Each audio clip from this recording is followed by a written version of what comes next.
നമസ്കാരം, ജന്മഭൂമിയിലേക്ക് സ്വാഗതം. വാർത്തകൾ ചുരുക്കത്തിൽ. കശുവണ്ടി അഴിമതി കേസിൽ INTUC സംസ്ഥാന പ്രസിഡന്റ് R. ചന്ദ്രശേഖരനെ പ്രോസിക്യൂട്ട് ചെയ്യാൻ സർക്കാർ അനുമതി. തീരുമാനം ഹൈക്കോടതിയെ അറിയിക്കും. മുൻ MD KA രതീഷിനെയും പ്രോസിക്യൂട്ട് ചെയ്യാം. CBI ആവശ്യത്തിൽ സർക്കാർ തീരുമാനം 5 വർഷത്തിന് ശേഷം. ചന്ദ്രശേഖരന് INTUC പ്രസിഡന്റ് സ്ഥാനം നഷ്ടമായേക്കും. 18 വർഷത്തെ പോരാട്ടത്തിന്റെ വിജയമെന്ന് പരാതിക്കാരൻ കടകംപള്ളി മനോജ് വ്യക്തമാക്കി. സംസ്ഥാനത്ത് അടുത്ത 4 ദിവസത്തേക്ക് കൂടി മഴ മുന്നറിയിപ്പ്. ഇന്ന് 3 ജില്ലകളിലാണ് കാലാവസ്ഥാ നിരീക്ഷണ വകുപ്പ് മഴ മുന്നറിയിപ്പ് നൽകിയിട്ടുള്ളത്. കോഴിക്കോട്, കണ്ണൂർ, കാസർഗോഡ് ജില്ലകളിലാണ് ഇന്ന് യെല്ലോ മുന്നറിയിപ്പ് ഉള്ളത്. ഒറ്റപ്പെട്ട ശക്തമായ മഴയ്ക്കുള്ള സാധ്യതയാണ് പ്രവചിക്കപ്പെട്ടിരിക്കുന്നത്. ഉരുൾപൊട്ടൽ, മണ്ണിടിച്ചിൽ, മലവെള്ളപ്പാച്ചിൽ എന്നിവയ്ക്ക് സാധ്യതയുള്ള പ്രദേശങ്ങളിൽ താമസിക്കുന്നവർ അധികൃതരുടെ നിർദ്ദേശാനുസരണം സുരക്ഷിതമായ സ്ഥലങ്ങളിലേക്ക് മാറി താമസിക്കണമെന്നും ജാഗ്രതാ നിർദ്ദേശമുണ്ട്. വിഴിഞ്ഞം തുറമുഖത്തിൽ MSC കമ്പനി 13,000 കോടി രൂപ നിക്ഷേപിക്കാനുള്ള പ്രാരംഭ നടപടികൾ തുടങ്ങിയപ്പോൾ തന്നെ പതിവ് പോലെ എതിർപ്പുമായി ഇടതും വലതും. ഓഹരി കൈമാറുന്നത് സംബന്ധിച്ച് വാർത്തകളിലൂടെ അറിഞ്ഞെന്നാണ് മുഖ്യമന്ത്രി നിയമസഭയിൽ വ്യക്തമാക്കിയത്. നിക്ഷേപം നടത്തുന്നതിനെതിരെ പ്രതിപക്ഷ നേതാവ് പിണറായി വിജയൻ സബ്മിഷനിലൂടെ വിഷയം ഉന്നയിക്കുകയായിരുന്നു. അദാനി ഗ്രൂപ്പ് സംസ്ഥാന സർക്കാരിന്റെ മുൻകൂർ അനുമതി തേടിയിട്ടില്ലെന്നും അനുമതിയില്ലാതെ ഓഹരി കൈമാറ്റം ചെയ്യാൻ കഴിയില്ലെന്നും മുഖ്യമന്ത്രി പറഞ്ഞു. വിഴിഞ്ഞം അന്താരാഷ്ട്ര തുറമുഖത്ത് വിദേശ നിക്ഷേപം സ്വീകരിക്കുന്നതിനായി സർക്കാർ അനുമതി തേടി അദാനി ഗ്രൂപ്പ്. ഇതുമായി ബന്ധപ്പെട്ട അദാനി വിഴിഞ്ഞം പോർട്ട് ലിമിറ്റഡ് സർക്കാരിന് അപേക്ഷ നൽകി. നിയമപരമായി ഓഹരി കൈമാറാൻ അനുമതി നൽകണമെന്ന് അദാനി ഗ്രൂപ്പ് സമർപ്പിച്ച അപേക്ഷയിൽ പറയുന്നു. ഇതിലൂടെ ആഗോള കപ്പൽ ഗതാഗത കമ്പനിയായ മെഡിറ്ററേനിയൻ ഷിപ്പിംഗ് കമ്പനിക്കും അദാനി പോർട്സും തമ്മിൽ 49% ഓഹരികൾ കൈമാറുന്നതിനുള്ള നിയമപരമായ അനുമതിയാണ് തേടിയിരിക്കുന്നത്. നടൻ ദുൽഖർ സൽമാനെ ചോദ്യം ചെയ്ത് കസ്റ്റംസ്. ഭൂട്ടാൻ കാർ കടത്ത് കേസിലാണ് താരത്തെ ചോദ്യം ചെയ്തത്. കൊച്ചി കസ്റ്റംസ് പ്രിവന്റീവ് ഓഫീസിലായിരുന്നു ചോദ്യം ചെയ്യൽ. സംഭവത്തിൽ ദുൽഖർ സൽമാന്റെ 4 കാറുകൾ കസ്റ്റംസ് പിടിച്ചെടുത്തിരുന്നു. കാർ കള്ളക്കടത്തിലൂടെ എത്തിച്ചതായിരുന്നു എന്നറിയില്ലെന്ന് ദുൽഖർ മൊഴി നൽകി. ഭൂട്ടാനിൽ നിന്നും നിയമവിരുദ്ധമായി ആഡംബര കാറുകൾ ഇന്ത്യയിലേക്ക് കടത്തിയത് അന്വേഷിക്കുന്ന ഓപ്പറേഷൻ നൂംഖോറിന്റെ ഭാഗമായാണ് കാറുകൾ പിടിച്ചെടുത്തത്. കുംഭമേള വൈറൽ താരത്തിന്റെ വിവാഹവുമായി ബന്ധപ്പെട്ട കേസിൽ ഭർത്താവ് ഫർമാന്റെ മുൻകൂർ ജാമ്യ ഹർജി മധ്യപ്രദേശ് കോടതി തള്ളി. മഹേശ്വറിലെ പ്രത്യേക പോക്സോ കോടതിയാണ് മുൻകൂർ ജാമ്യാപേക്ഷ തള്ളിയത്. കൊച്ചിയിൽ തുടരുന്ന ഫർമാനും പെൺകുട്ടിയും പോലീസ് സംരക്ഷണം നീട്ടണമെന്നാവശ്യപ്പെട്ട് ഹൈക്കോടതിയെ സമീപിച്ചിരുന്നു. മധ്യപ്രദേശ് കോടതി മുൻകൂർ ജാമ്യം തള്ളിയത് ഹൈക്കോടതിയെ അറിയിച്ചിട്ടില്ല. അറസ്റ്റ് തടഞ്ഞുള്ള ഉത്തരവ് നീട്ടണമെന്നാവശ്യപ്പെട്ട് ജാമ്യത്തിനായി മധ്യപ്രദേശ് കോടതിയെ സമീപിക്കാൻ ഫർമാന് 1 മാസത്തെ സാവകാശം കേരള ഹൈക്കോടതി നൽകിയിരുന്നു. മധ്യപ്രദേശ് പ്രത്യേക കോടതി ജാമ്യ ഹർജി തള്ളിയ സാഹചര്യത്തിലാണ് വീണ്ടും കേരള ഹൈക്കോടതിയെ സമീപിച്ചത്. ഹർജി ഹൈക്കോടതി പരിഗണിക്കും. സംഘപരിവാർ ബന്ധമുണ്ടെന്ന് ആരോപിക്കപ്പെടുന്ന N. ശേഷാദ്രിനാഥിനെ സംസ്ഥാന തെരഞ്ഞെടുപ്പ് കമ്മീഷനായി നിയമിച്ചതിലും PMAY പദ്ധതിയിലും ഉൾപ്പെടെയുള്ള കാര്യങ്ങളിൽ മന്ത്രി KM ഷാജി നടത്തുന്ന പ്രതികരണങ്ങൾ മുസ്ലിം ലീഗ് നയമല്ലെന്ന് വിമർശനം. മന്ത്രിസഭ ചുമതലയേറ്റ ശേഷം ഇതുവരെ മുസ്ലിം ലീഗ് സംസ്ഥാന കമ്മിറ്റി യോഗം ചേർന്നിട്ടില്ല. സംസ്ഥാനത്തെ അവയവ കച്ചവടം, വ്യാജരേഖ നിർമ്മാണം എന്നിവയെക്കുറിച്ച് അന്വേഷിക്കാൻ ആഭ്യന്തര വകുപ്പ് പ്രത്യേക അന്വേഷണ സംഘം രൂപീകരിച്ചു. മന്ത്രി രമേശ് ചെന്നിത്തലയുടെ നിർദ്ദേശപ്രകാരമാണ് എറണാകുളം റൂറൽ SP KS സുദർശന്റെ നേതൃത്വത്തിൽ SIT രൂപീകരിച്ചത്. സംസ്ഥാനത്തൊട്ടാകെ നടത്തിയ റെയ്ഡിനെ തുടർന്ന് 3 കേസുകൾ രജിസ്റ്റർ ചെയ്തു. മുഖ്യ ഇടനിലക്കാരൻ മുഹമ്മദ് നജീബ്, ഭാര്യ റഷീദ, സഹായികളായ സിനോജ്, ആസിഫ് എന്നിവർ അറസ്റ്റിലായി.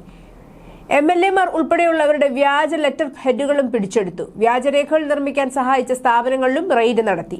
എറണാകുളത്തെ പ്രമുഖ ആശുപത്രികളിൽ ഇത്തരത്തിൽ അനധികൃതമായി അവയവമാറ്റ ശസ്ത്രക്രിയകൾ നടന്നിട്ടുണ്ടെന്നും അന്വേഷണത്തിൽ വ്യക്തമായിട്ടുണ്ട്. ഇതോടെ ആശുപത്രികളിൽ നിരീക്ഷണത്തിലാണെന്നാണ് റിപ്പോർട്ട്. സെൻസസ് ഡ്യൂട്ടിയിലുള്ള അധ്യാപകർ ഉൾപ്പെടെയുള്ള ജീവനക്കാർക്കെല്ലാം അവധി ഉറപ്പാക്കി സർക്കാർ. ഈ മാസം 1 മുതൽ 30 വരെയാണ് ഡ്യൂട്ടി. ഇത് പൂർത്തിയാക്കാൻ മാസത്തിൽ 10 ദിവസം പൂർണ്ണമായോ 20 ദിവസം പകുതി സമയമോ അവധിയെടുക്കാമെന്ന് പൊതുഭരണ വകുപ്പിന്റെ ഉത്തരവ്. കുട്ടികളുടെ പഠനം മുടങ്ങാതിരിക്കാൻ സ്കൂൾ സമയത്തിന് ശേഷം സെൻസസ് നടത്താനായിരുന്നു ആദ്യം വാക്കാലുള്ള നിർദ്ദേശം. പിന്നീട് ശനിയും ഞായറും സെൻസസ് ജോലി നിർവഹിച്ചാൽ മതിയെന്നും ഒക്ടോബർ 31-നുള്ളിൽ പകരം അവധിയെടുക്കാമെന്നും നിർദ്ദേശിച്ച് പൊതുവിദ്യാഭ്യാസ ഡയറക്ടർ ചൊവ്വാഴ്ച സർക്കുലർ ഇറക്കിയിരുന്നു. എറണാകുളം കോതമംഗലത്ത് സ്വകാര്യ ബസിന്റെ തുറന്നിട്ട വാതിലിലൂടെ പുറത്തേക്ക് തെറിച്ചു വീണ കന്യാസ്ത്രീ മരിച്ചു. ബസ് വളവ് തിരിയുമ്പോൾ മുൻവാതിലിലൂടെ റോഡിലേക്ക് തലയിടിച്ചു വീണ സിസ്റ്റർ ഹേസ്ലെറ്റ് പുത്തേട്ടയാണ് മരിച്ചത്. 56 വയസ്സായിരുന്നു. വാഴക്കുളം കോതമംഗലം റൂട്ടിൽ സർവീസ് നടത്തുന്ന റെജിമോൻ ബസ് കസ്റ്റഡിയിലെടുത്ത പോലീസ് ജീവനക്കാർക്കെതിരെ കേസെടുത്തു. ഡ്രൈവർ നിയന്ത്രിക്കുന്ന ഹൈഡ്രോളിക് വാതിൽ അടച്ചിരുന്നില്ല. ഡ്രൈവറുടെ ലൈസൻസ് സസ്പെൻഡ് ചെയ്യുമെന്നും ബസിന്റെ പെർമിറ്റ് സസ്പെൻഡ് ചെയ്യാൻ ശുപാർശ നൽകുമെന്നും ജോയിന്റ് RTO അറിയിച്ചു. കോട്ടയം കോടിമാത പാലത്തിന്റെ അപ്രോച്ച് റോഡിൽ അറ്റകുറ്റപ്പണികൾ നടക്കുന്നതിനാൽ ജൂലൈ 2 രാവിലെ 10 മുതൽ ഒരാഴ്ചത്തേക്ക് കോടിമാത പാലം വഴിയുള്ള ഗതാഗതത്തിൽ ജില്ലാ കളക്ടറുടെ നിർദ്ദേശപ്രകാരം നിയന്ത്രണം ഏർപ്പെടുത്തി. രാവിലെ 10 മണി മുതലാണ് നിയന്ത്രണങ്ങൾ ആരംഭിക്കുന്നത്. പാലം വഴിയുള്ള ഗതാഗതം പൂർണ്ണമായി നിരോധിച്ചിരിക്കുന്നതിനാൽ ഇതുവഴി കടന്നുപോകേണ്ട വാഹനങ്ങൾക്കായി വിവിധ ബദൽ പാതകൾ പോലീസ് ക്രമീകരിച്ചിട്ടുണ്ട്. N. ശേഷാദ്രിനാഥിനെ സംസ്ഥാന തെരഞ്ഞെടുപ്പ് കമ്മീഷണറായി നിയമിച്ചു. മന്ത്രിസഭയുടെ ശുപാർശ ഗവർണർ അംഗീകരിച്ചതോടെ നിയമനത്തിന് അന്തിമ അംഗീകാരം ലഭിച്ചത്. കഴിഞ്ഞ ആഴ്ച ചേർന്ന മന്ത്രിസഭാ യോഗമാണ് ശേഷാദ്രിനാഥിന്റെ പേര് ശുപാർശ ചെയ്തത്. മുൻ ജില്ലാ ജഡ്ജിയായതിനാൽ നിയമനത്തിന് ഹൈക്കോടതിയുടെ മുൻകൂർ അനുമതി ആവശ്യമില്ലായിരുന്നു. വഖഫ് സ്വത്തുക്കൾ രജിസ്റ്റർ ചെയ്യുന്നതിനുള്ള സമയപരിധി കഴിഞ്ഞ ദിവസം അവസാനിച്ചതോടെ ബാക്കി വന്ന 2 ലക്ഷത്തിലധികം സ്വത്തുക്കൾ എന്ത് ചെയ്യുമെന്ന ആശങ്കയിലാണ് വഖഫ് ബോർഡ്. രജിസ്റ്റർ ചെയ്യാത്ത സ്വത്തുക്കൾ സർക്കാർ സ്വത്തായി മാറുമോ, സർക്കാർ അവയിൽ അവകാശവാദം ഉന്നയിക്കുമോ എന്നാണ് ബോർഡ് ആശങ്കപ്പെടുന്നതെന്ന് ദേശീയ മാധ്യമങ്ങൾ റിപ്പോർട്ട് ചെയ്യുന്നു. വഖഫ് സ്വത്തുക്കളുടെ രജിസ്ട്രേഷനും രേഖാതിരുത്തലിനുമുള്ള അവസാന തീയതി ജൂൺ 30 നിശ്ചയിച്ചിരുന്നു. ജൂൺ 30 വൈകുന്നേരം 4 മണിയോടെ രാജ്യത്തുടനീളം രജിസ്റ്റർ ചെയ്ത 7.96 ലക്ഷം വഖഫ് സ്വത്തുക്കളിൽ 5.88 ലക്ഷത്തിന്റെ രേഖകൾ ഉമീദ് പോർട്ടലിൽ അപ്ലോഡ് ചെയ്തു. ഏകദേശം 1.20 ലക്ഷം സ്വത്തുക്കൾ ഇപ്പോഴും പരിശോധനയിലാണ്. ഡ്യൂപ്ലിക്കേറ്റ് രേഖകൾ, അപൂർണമായ രേഖകൾ, ഡാറ്റ പിശകുകൾ അല്ലെങ്കിൽ സാങ്കേതിക കാരണങ്ങൾ എന്നിവ കാരണം 88,724 സ്വത്തുക്കളുടെ എൻട്രികൾ നിരസിക്കപ്പെട്ടു. യൂസർ നെയിം വിഷയത്തിൽ ആശങ്കകൾ നൽകി വാട്സ്ആപ്പ്. യൂസർ നെയിം ഫീച്ചർ ഇതുവരെ പ്രയോഗത്തിൽ വന്നിട്ടില്ലെന്നും ഫീച്ചർ ധൃതിയിൽ അവതരിപ്പിക്കില്ലെന്നും വാട്സ്ആപ്പ്. ആൾമാറാട്ടമടക്കം ദുരുപയോഗം തടയാൻ ആവശ്യമായ മുൻകരുതൽ സ്വീകരിച്ചിട്ടുണ്ട്. ഫോൺ നമ്പറില്ലാതെ വാട്സ്ആപ്പ് അക്കൗണ്ട് ഉണ്ടാക്കാൻ ആകില്ല. യൂസർ നെയിം കൃത്യമായി അറിയാതെ ആർക്കും മറ്റൊരാൾക്ക് മെസ്സേജ് അയക്കാനും കഴിയില്ല. യൂസർ നെയിമും സെർച്ച് ചെയ്തു കൊടുത്ത് നിശ്ചിത അക്കൗണ്ടുകൾക്ക് മാത്രമേ ഒരാൾക്ക് മെസ്സേജ് അയക്കാനാവൂ. യൂസർ നെയിം വെച്ച് കണ്ടെത്തിയതാണ് മെസ്സേജ് അയക്കുന്നതെങ്കിൽ സന്ദേശം കിട്ടുന്നയാൾക്ക് വാട്സ്ആപ്പ് മുന്നറിയിപ്പ് നൽകും. 3 ദിവസത്തിനകം ആശങ്കകൾ വിശദമായി മറുപടി പറയണമെന്നാവശ്യപ്പെട്ട് കേന്ദ്രം ഇന്നലെ മെറ്റയ്ക്ക് നോട്ടീസ് അയച്ചിരുന്നു. ബംഗളൂരുവിലെ കേപ്പ് ജെമിനി ക്യാമ്പസിനുള്ളിൽ പ്രവർത്തിക്കുന്ന ഒരു ഡേ കെയറിൽ 2 മുതൽ 3 വയസ്സ് വരെ പ്രായമുള്ള കുട്ടികളെ ഫ്രണ്ട് ലോഡിംഗ് വാഷിംഗ് മെഷീനിന്റെ ഡ്രമ്മിനുള്ളിൽ ഇരുത്തി ഭീഷണിപ്പെടുത്തുകയും പാശ്ചാത്യ ശൈലിയിലുള്ള ടോയ്ലറ്റിൽ നിർബന്ധിച്ചു കയറ്റുകയും ടോയ്ലറ്റിലെ ജെറ്റ് സ്പ്രേ ഉപയോഗിച്ച് വായിൽ വെള്ളം തളിക്കുകയും കരച്ചിൽ നിർത്താൻ ബാത്റൂമിൽ പൂട്ടുകയും ചെയ്തു. ദൃശ്യങ്ങൾ വ്യാപകമായ പ്രതിഷേധത്തിന് കാരണമായതിനെ തുടർന്ന് 5 വനിതാ പരിചാരകർക്കെതിരെ FIR രജിസ്റ്റർ ചെയ്യാനും അന്വേഷണം ആരംഭിക്കാനും പോലീസ് തീരുമാനിച്ചു. അന്വേഷണത്തിന്റെ ഭാഗമായി പരാതിക്കാരിൽ നിന്നും ഡേ കെയർ ജീവനക്കാരിൽ നിന്നും മറ്റ് സാക്ഷികളിൽ നിന്നും പോലീസ് മൊഴികൾ രേഖപ്പെടുത്തുന്നുണ്ട്. അന്വേഷണത്തിൽ ശേഖരിക്കുന്ന തെളിവുകളെ ആശ്രയിച്ചിരിക്കും തുടർ നടപടിയെന്ന് അവർ പറഞ്ഞു. തമിഴ്നാട്ടിലെ TVK സർക്കാരിനെ അട്ടിമറിക്കാനുള്ള ഗൂഢാലോചന ശ്രമത്തെ തകർത്തതായി സംസ്ഥാന ഇന്റലിജൻസ്. 35 കോടി രൂപ വാഗ്ദാനം ചെയ്ത് TVK പാർട്ടിയിലെ MLA-മാരെ വിലക്കെടുക്കാൻ ചിലർ നടത്തിയ ശ്രമം തകർത്തു. വിജയ് നയിക്കുന്ന TVK സർക്കാർ സംസ്ഥാനത്ത് അധികാരത്തിലെത്തി 2 മാസമാകുന്നതിനു മുമ്പാണ് ഇത്തരത്തിലൊരു ശ്രമം. സർക്കാരിനെ താഴെയിറക്കാൻ 15 TVK MLA-മാരെ രാജിവെപ്പിക്കാനുമുള്ള നീക്കമാണ് നടന്നതെന്നാണ് റിപ്പോർട്ട്. ഉത്തരങ്കായ് മണ്ഡലത്തിലെ TVK MLA N. ഇളയരാജ നൽകിയ പരാതിയുടെ അടിസ്ഥാനത്തിലാണ് സംഭവം പുറത്തുവന്നത്. IPDS എന്ന കൺസൾട്ടൻസി കമ്പനിയിൽ നിന്നും 35 കോടിയുടെ വാഗ്ദാനമാണ് അദ്ദേഹത്തിന് ലഭിച്ചത്. അന്വേഷണത്തിൽ കൺസൾട്ടൻസിയിലെ ജീവനക്കാരനെ അറസ്റ്റ് ചെയ്തിട്ടുണ്ട്. TVK നേതാവും തമിഴ്നാട് നിയമസഭാ സ്പീക്കറുമായ JCD പ്രഭാകറിനെതിരെ അവിശ്വാസ പ്രമേയം കൊണ്ടുവരണമെന്നതായിരുന്നു MLA-മാരോട് പണം വാഗ്ദാനം ചെയ്തവർ ആവശ്യപ്പെട്ടത്. സംഭവം ചർച്ചയായതോടെ DMK-യെ കടന്നാക്രമിച്ച് TVK MLA-മാരും രംഗത്തെത്തിയിട്ടുണ്ട്. സെന്തിൽ ബാലാജിയുമായും കരൂർ സംഘവുമായും ബന്ധമുള്ളവരാണ് ഇതിനു പിന്നിലെന്ന് തമിഴ്നാട് മന്ത്രി CT നിർമ്മൽ കുമാർ ആഞ്ഞടിച്ചു. റഷ്യയുടെ ഊർജ്ജ അടിസ്ഥാന സൗകര്യങ്ങൾക്ക് നേരെ ആവർത്തിച്ചുള്ള ഉക്രൈനിയൻ ഡ്രോൺ ആക്രമണങ്ങളെ തുടർന്ന് രാജ്യത്തുടനീളം ഇന്ധനക്ഷാമം വ്യാപിച്ചതോടെ ഇന്ത്യയിൽ നിന്ന് പെട്രോൾ ഇറക്കുമതി ചെയ്യാൻ തുടങ്ങി. ലോകത്തിലെ ഏറ്റവും വലിയ ഊർജ്ജ ഉൽപാദകരിൽ ഒന്നിന് ഇതൊരു അപൂർവമായ മാറ്റമാണ്.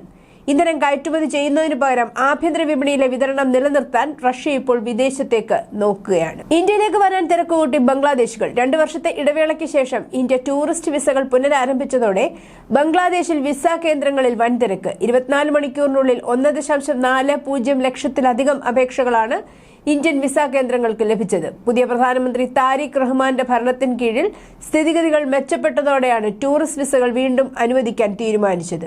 ഇന്ത്യൻ ഹൈക്കമ്മീഷണർ ദിനേശ് ത്രിവേദിയാണ് ഈ സുപ്രധാന പ്രഖ്യാപനം നടത്തിയത്. ബംഗ്ലാദേശിലെ മധ്യവർഗം മെച്ചപ്പെട്ടതും കുറഞ്ഞ ചിലവുള്ളതുമായ ചികിത്സയ്ക്കും വിവാഹ ഷോപ്പിംഗിനുമുള്ള പ്രധാന ലക്ഷ്യവുമായി പരിഗണിക്കുന്നത് ഇന്ത്യയാണ്. ചികിത്സയ്ക്കായി തായ്ലൻഡ്, സിംഗപ്പൂർ, ചൈന തുടങ്ങിയ രാജ്യങ്ങൾ മറ്റ് ഓപ്ഷനുകളായി ഉണ്ടെങ്കിലും സാധാരണക്കാർക്ക് അവിടങ്ങളിലെ ചെലവ് താങ്ങാനാവില്ല. പ്രകാശം സെക്കൻഡിൽ ഏകദേശം 3 ലക്ഷം കിലോമീറ്റർ വേഗതയിൽ സഞ്ചരിക്കുന്നു. ആ വേഗതയിൽ 250 പ്രകാശവർഷം ബഹിരാകാശം കടക്കാൻ ഇപ്പോഴും 250 വർഷങ്ങൾ എടുക്കും. അത്രയും ദൂരെയാണ് സ്പിക്ക, കന്നി നക്ഷത്ര സമൂഹത്തിലെ ഏറ്റവും തിളക്കമുള്ള നക്ഷത്രം. വേനൽക്കാല സായാഹ്നങ്ങളിൽ തെക്കു പടിഞ്ഞാറൻ ആകാശത്ത് ഒരു തിളക്കമുള്ള നീല വെളുത്ത ബിന്ദുവായി ഇത് ദൃശ്യമാകുന്നു. ഇത് രാത്രി സ്പിക്കയിലേക്ക് നോക്കുമ്പോൾ നിങ്ങളുടെ കണ്ണിലെത്തുന്ന പ്രകാശം ആ നക്ഷത്രത്തിൽ നിന്ന് പുറപ്പെട്ടത് 1776-ലാണ്. 13 അമേരിക്കൻ കോളനികൾ ബ്രിട്ടനിൽ നിന്നും സ്വാതന്ത്ര്യം പ്രഖ്യാപിക്കുകയും ലോകത്തിലെ ഏറ്റവും സ്വാധീനമുള്ള ജനാധിപത്യത്തിന് തുടക്കം കുറിക്കുകയും ചെയ്ത വർഷം. നാസയുടെ ടെസ് ദൂരദർശിനി 8 വർഷമായി ആകാശത്തേക്ക് ഉറ്റുനോക്കുകയാണ്. ശാസ്ത്രജ്ഞർക്ക് ഇപ്പോഴാണ് അത് എത്രമാത്രം ഡേറ്റ രേഖപ്പെടുത്തിയിട്ടുണ്ടെന്ന് മനസ്സിലാകാൻ തുടങ്ങിയിരിക്കുന്നത്. ഏകദേശം 8000 കാൻഡിഡേറ്റ് എക്സോ പ്ലാനറ്റുകൾ കണ്ടെത്തി. AI ഉപകരണങ്ങൾ അതിന്റെ ആർക്കൈവിൽ 10,000-ലധികം കൂടുതൽ ഒളിഞ്ഞിരിക്കുന്നവ കണ്ടെത്തി. 2026-ൽ അതിന്റെ ഡേറ്റ കണ്ടെത്തിയ ആദ്യത്തെ മൈക്രോ ലെൻസിംഗ് ഗ്രഹം ഇതുവരെ നിർമ്മിച്ചതിൽ വെച്ച് ഏറ്റവും ഉൽപാദനക്ഷമമായ ശാസ്ത്ര യന്ത്രങ്ങളിൽ ഒന്നായി ടെസ് മാറി. ഏറ്റവും വലിയ കണ്ടെത്തലുകൾ ഇപ്പോഴും അതിന്റെ ഡേറ്റയിൽ മറഞ്ഞിരിക്കാമെന്നും ഗവേഷകർ പറയുന്നു.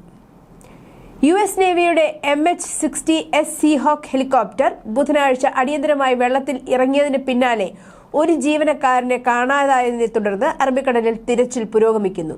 കപ്പലിലുണ്ടായിരുന്ന മറ്റു 3 പേരെങ്കിലും സുരക്ഷിതമായി പുറത്തെടുത്തതായി റിപ്പോർട്ടുകൾ പറയുന്നു.